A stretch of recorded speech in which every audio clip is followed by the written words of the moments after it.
Hello everybody, Captain VFC here with a review of this Airfix English Electric Lightning F2A starter set, as it says there, and product A55305.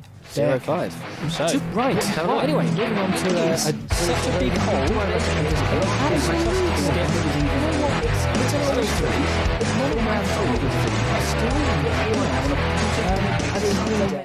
Hello everyone and welcome to this very special video because this is my 100th scale modelling video. And so to celebrate the occasion, I thought I would do something special, namely by making this monstrosity. Some time ago I bought a Heller 1/72 Spitfire Mk1 which is this, and I bought it because it said £2 incomplete on the price label. And whilst unboxing that, I noticed that there was most of another kit in there, which was the old tooled Airfix Spitfire Mk1 from the 70s, which is what this is mostly made up of. I say mostly because it was incomplete, hence the £2 incomplete. So there's not any specific unboxing section for this. See the video for that Spitfire to work out what I got for this Spitfire, and then I'll be mentioning the bits that I pinched from elsewhere in this video to show you how I got to this. So what we're going to do now is go into that section of the video and show how I made this thing and why, and talk about this, but not wanting to let a milestone like 100 videos just slide by. I will also be having a little discussion about that towards the end of the video. I thought the majority of you would be more interested in this horrendous pink plane than me, so I've put that on to the end. So by all means, when I've finished building the plane, if you're not interested in anything more, perfect. But for the rest of you, I will hopefully see you again in a few minutes' time. Right, well, construction begins with the pilot. That's right, I'm painting the pilot. And we're starting off with this dark sea blue. This is from a Heller set for US Second World War aircraft, but we don't worry about little technicalities like that. It's a good dark blue, perfect for the pilot's uniform. And whilst they are drying, we can work on the interior proper, which is incredibly basic. We have this seat with a hole in it for the pilot's backside. That goes on this floor, and then there's a headrest as well. But of course we also need to sort out the spinner assembly, or the propeller assembly, because that is wedged between the two halves of the fuselage, like this. Onto the main colour, which is of course interior grey-green from the Heller set for this era of aircraft. This is the colour that I use for pretty much anything RAF because, well, it's formulated to look about right, and I think it does. Although I do tend to add a wash to it to darken it a little bit. However, for some reason I did not decide to do that on this model. I just slapped in some green paint and we were done. Now, Tamiya XF3 flat yellow can be used for the life jacket of the pilot, and off camera I added some dark brown on the gloves and boots and helmet. The only thing missing, of course, being the flesh. But whilst the dark brown was out, I painted the seat, just this sort of the headrest bit and the main cushion at the back. Not that you can see any of it because there's a pilot sitting on it, but still painted it to represent some sort of fabric cushion. And we come to an oddity of this kit. You see here the front fuselage halves go together nicely, but the tail simply doesn't. And if you try and push it in, well, there's a bulge and it pushes the front out. And that is because there is this large plastic pin, sort of maybe ejection point that had just flooded with plastic. I don't know. Either way, it needs to be removed, otherwise the fuselage halves simply do not go together. So that was removed with a knife. And the rest of the plane can now be assembled. So we have the wing tops and bottoms, no interior wheel well detail of course. It at least has a sort of floor. The pilot has now had their face painted, and they're going to have their bottom glued so that they do not decide to move from their seat. As I mentioned already, there is actually a hole in the seat, and that is designed for a little pin that's on the back of the pilot. I found that it was far too large, so I removed his pin and just sat him down. And this is me just dry fitting, making sure that it's all going to line up, and you can see how incredibly simple the interior of this aircraft is. But the fuselage halves do now go together very nicely. Obviously I need to put the propeller blades in before going at it with some glue. And if your experience of Airfix kits predates the last sort of 15 years or so, this is how most Airfix kits were, and it's still how a lot of other brands do it, by just clamping the propeller blade assembly in the fuselage halves. Generally speaking, these days Airfix don't do that. Personally, I prefer the newer method. I'm not a big fan of having to glue the fuselage halves around, especially if you've got a fragile aircraft. Thankfully, the Spitfire is not. And at this point, the fuselage can go onto the wings. I would actually recommend not doing it this way and putting the fuselage on and then the wing tops on as per the instructions, because of course this kit came with no instructions. I had to quickly look them up online, thanks to ScaleMate. Not that it's particularly difficult, but do it that way round. The wings have a part on the top surface which is supposed to clamp in. Right, anyway, the horizontal tail surfaces were not provided in the kit that I got, so I've got these Edward ones which you can see mostly line up, but I'm going to have to cut the pin a little bit. But no real difficulty there, so everything is ready for priming, and I've got this Halfords white primer as a base for this Tamiya Rattlecan TS25 pink. You see that I have masked off various wingtips, and they are going to be painted with this Green Stuff World Fluorescent Rose. It's bright, it's garish, and I saw it and went, well, now I know exactly what I am doing with this model. And that was brush painted on, and that's probably a mistake. I should have painted this first. I should have primed it white, then painted the fluorescent pink, then masked it off, and then painted the rest of it pink. I don't know why I didn't do that. I don't know why I insisted on doing it this way. Maybe I didn't want to put the fluorescent pink through an airbrush. I don't know. Either way, it was a bit of a pain, and it would have just been a lot easier doing it the way that I just described. No clear parts were provided for either of these Spitfires in this box, so once again I need to find a suitable donor. I looked in the spares box and didn't have a suitable Mark 1 or 2 Spitfire canopy, but I do have this thing lying around. As you can see, it's a bit broken. This is an Airfix Spitfire Mk1C. It's the 70s tooled 5B with raised panel lines on the fuselage with a new recessed panel line wing that is horrendously thick. And I bought it and painted it when it first came out when I was not particularly good, so it's going in the bin. Might as well pinch a few spares off of it first. Obviously, people have commented that I shouldn't be destroying models, so naturally this one will be preserved forever. I seem to have lost the footage for the canopy, but it just required a little bit of fettling and of course repainting, no real issue.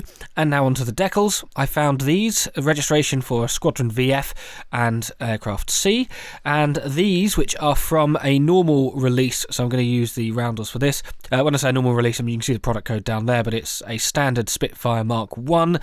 I've made a few, but I don't think I've ever made one as per the box. I mean, they've always been in an RAF colour, but I've never actually made the registration that they come with. So anyway, those decals were now free for this. It does, of course, give the advantage of being the correct size for the Spitfire. As you know, I care about accuracy, and I want to make sure that my pink and fluorescent pink Spitfire has the correct size markings. Given that these decals are the cartograph ones from Airfix, they were obviously very, very good. I believe these VFC registration decals were Academy, I want to say. If anyone does know, if anyone knows of any aircraft that this would have actually been for, then by all means let me know. Not that it really matters, because I've got 15 years worth of spare decals left in a box if I think I'm likely to use them again, and in this case I'm glad that I did. I did also want to put a little sort of 100, like a V100 serial number, but I couldn't find anything suitable, so alas, the Spitfire will have no serial. Anyway, final parts, we have the exhausts. These were just painted in a sort of metallic-y brown colour. Then the tail wheel, which had been painted on the sprue. Also, I didn't show it, but I've since painted the propeller blades. They are, of course, standard black with yellow tips because, well, you've got to have some sort of level of decency on an aircraft like this. We have the radio wire mast. I didn't fit the wire itself, but I at least put the mast on. And, of course, the main undercarriage, which is comprised of one piece, sort of door and leg together, and then a separate wheel. Again, they were painted separately before being removed and glued in, and the wheel wells have been picked out in aluminium. There are a few other details which I have not shown, such as adding exhaust streaks, and you see smoke from the guns. I don't think they look very good. It's definitely something I need to practice, but I thought I might as well use this as a test bed. But here we are. This is the end result, and the sort of thing that I was going for was not some sort of ridiculous pink camouflaged green monster. No, if you're going to paint something pink, as opposed to, you know, the actual photo reconnaissance pink, then I at least wanted it to just stand out. It's dazzle camouflage, right? You're dazzling the enemy. You're flying something so horrendously beautiful, eye-wateringly gorgeous over the enemy that they cannot dare pull the trigger to shoot you down. It's the perfect defense mechanism, right? It's mostly inspired by sort of trainer schemes of the Belgians, so look at my SV4 that I made, or even something like a Chipmunk with its sort of day glow sections to it. It's inspired by that, but just adapted for Spitfire form. The registration being in white isn't ideal. I'd rather it be a little bit more visible. However, the fact that I just found this registration in my spares box, I think is amazing enough. A little bit disappointing that it doesn't have a serial, but hey, you can't win them all. The actual kit itself then, now I have very frequently said that I much prefer newer tool kits. I don't want to fight with a model. I want to make a detailed model without throwing things against the wall and getting too stressed. If you want to do aftermarket stuff, then by all means do so, but you shouldn't have to wrestle. That said, I do also like brands like KP who didn't seem to get that memo. So making an older kit is something different for me, and I must say it was actually very enjoyable. Obviously, it's a little bit of a combination of 3 different kits, because you've got the Edwards tail, the old Airfix majority of the kit, and then the newer, slightly Airfix Mark V canopy. So obviously it's a bit of a parts bash, but I actually found it really enjoyable. You can't really tell that there isn't much detail inside, and that's partly why I stuck the pilot in there, because your eyes are just drawn to the fact that there's a pilot and not, well, lack of instrument panel, lack of a proper dashboard, controls, or anything really. It's very, very basic. But as the hobby is mostly around enjoying yourself making a model, then yeah, I enjoyed myself making this model, and therefore I give it my thumbs up. I mean, it did actually take about, well, nearly a year to build, because I started it with the idea of doing a 1,000 subscriber special, and then just sort of flew past 1,000, hadn't even done the unboxing yet, so I figured, well, I'll find another reason to do it, and this was the best reason that I could find, but it did mean that it sat around for a little while. But when I made it, yes, thoroughly enjoyable. And now then, a rating. Yes, I thought it would be time to bring back a special little rating for this aircraft. So, the Dazzle Camouflage Spitfire Mark something or other in 1/72nd scale, I give a solid... You're all stupid. See, they're gonna be looking for army guys. Out of 10. Let me know what you think. Did you have to bleach your eyes out after seeing this on the thumbnail? Like, subscribe, hit the notification bell, all of that good stuff if you are that way inclined. And a quick thank you for participating in this silly 100th video special, and I will hopefully see you again in another video. I consider 100 videos to be quite the milestone, because rather than something like a subscriber count of 1,000, 2,500, 5, 10, whatever, rather than that, 100 videos shows my level of commitment to this. And there's been a lot of projects that I've started, be they albums, bands, comedy. There's been a lot of things that I've started doing that have just fallen by the wayside due to time. And previously, when I've made YouTube videos for music-related content, it's really hard to keep it going, because it was just so much effort. It's taking a massive chunk out of my week to try and produce a video and start a YouTube channel. And ultimately, lockdown finished that one off, because it was me and a friend and we couldn't meet up anymore. So having this kind of replace that has been very, very helpful in that respect. But the fact that I really like this hobby, I like making scale models, and the fact that people seem to like watching the videos has just pushed me on. And 100 videos shows that clearly I'm okay to keep doing this. It doesn't even feel like a challenge. I was counting along. In fact, I wanted to mention that if you look at my homepage on the channel, YouTube stroke Captain Beer, whatever. If you look at my homepage, it says I've done more than 100 videos. That's because YouTube lies. No, it's including shorts and some unpublished content, which was never published. It was just there as a backup for video files for streaming and things like that. But in terms of actual content that I consider as the creator to be scale modelling videos, then it's 100. And when I was sort of counting through them, when I was looking, I was like, oh, I've nearly made 100 videos. 100 times I've talked to the internet, to the void, and ended up going, oh, people seem to watch that, I guess I'll make another one. And I've still got loads of files. I've mentioned this in a couple of videos recently, but I'm looking at them now. There's just behind the camera. There's at least 4 finished videos, or 4 finished models that need videos, plus all the ones which are nearly finished that I'm holding back. Yeah, there's so many videos that I can release, and so many kits that I've got on my left hand side that I can keep going, and I really enjoy it. And so I want to just thank you for watching and for supporting me through this 100 video journey. So the way I see it now is, as long as I have models in my stash, and as long as I have a little bit of time to make them, then there is no reason why I wouldn't also punish the internet with my presence and show you all the silly little things that I get up to.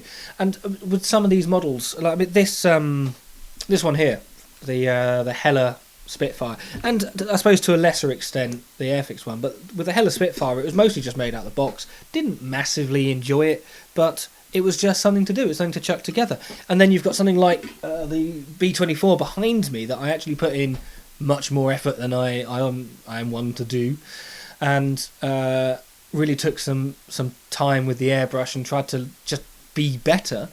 And both of them are fine, and it is fine for you as well. If you want to make a model the best it's ever going to be by your current skill level, then go for it, push those boundaries, but don't feel you have to. Just sit there and chuck something together for the sake of it, and that's what I like, and I like being able to do that, and I intend to keep doing that. So a lot of these kits here are very basic kits. There's a lot of Airfix because that's my go-to. I just chuck them together, done, that's fine. And then I get stuck in the hype. I'll see something on Discord and I'll go, oh wow, I've got that kit in my stash, I'm going to make that. And so if I can be the person on YouTube now going, oh, you've just made this model, I'm going to do my version of that model, then there's no reason why I would ever stop doing this. That is a very long ramble and a very long way of just saying thank you for those of you who have stuck with me for almost all of those 100 videos. And if there is anyone out there that has watched all 100, then you definitely deserve a sticker. I do have a sticker, so maybe one day we'll meet up and I'll give you the sticker. But well done, thank you.